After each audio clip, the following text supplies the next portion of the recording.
People seek guidance for their lives but don't know whom to turn to for direction. Whom should we trust to provide this direction? Christ, the reflection of God's glory, addresses life's questions with a powerful and sustaining word.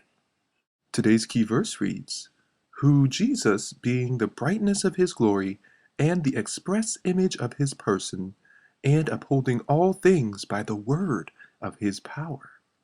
Hebrews chapter 1, verse 3. The author of Hebrews sought to persuade his audience that Jesus is superior to all that was valued in Jewish tradition. Consequently, this is why language familiarity and cultural awareness were important areas for the author.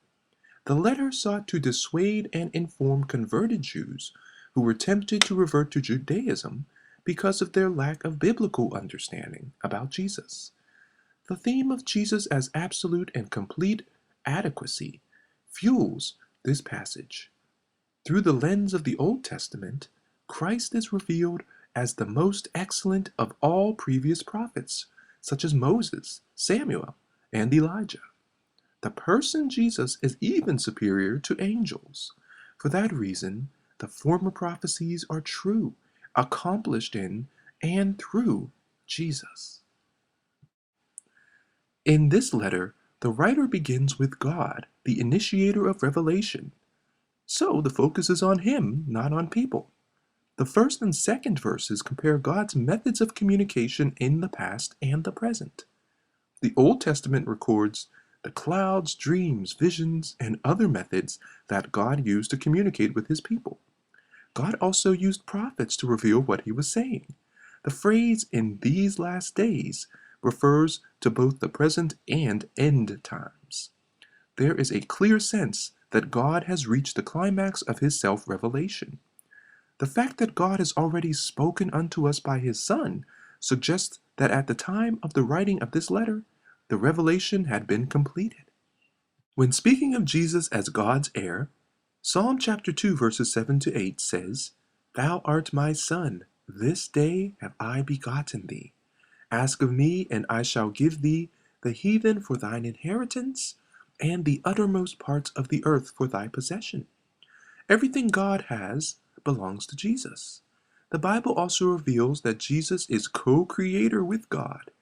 The word translated as worlds or universe is ionos in Greek, which literally means ages or times.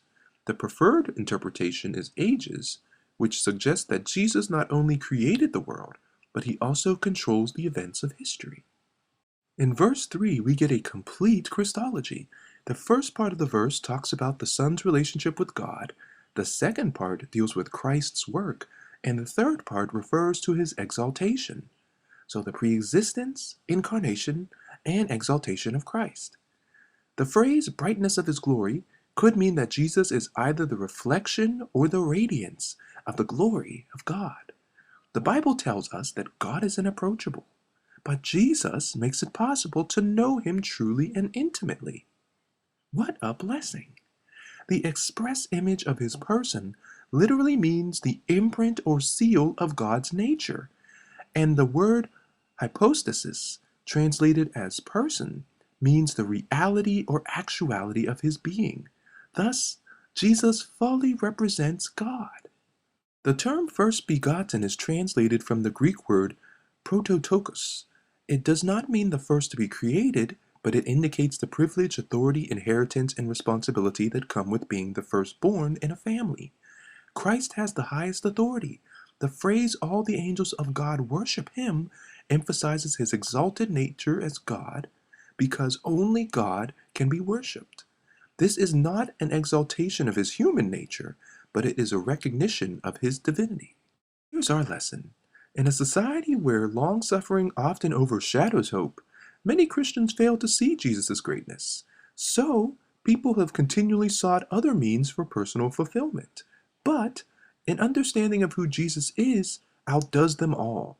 The knowledge of Jesus' identity and the greatness of his ever-present power in our lives allows us to know Jesus truly cares for his children. Heavenly Father, fill our hearts with what we truly desire, for what we truly seek is you.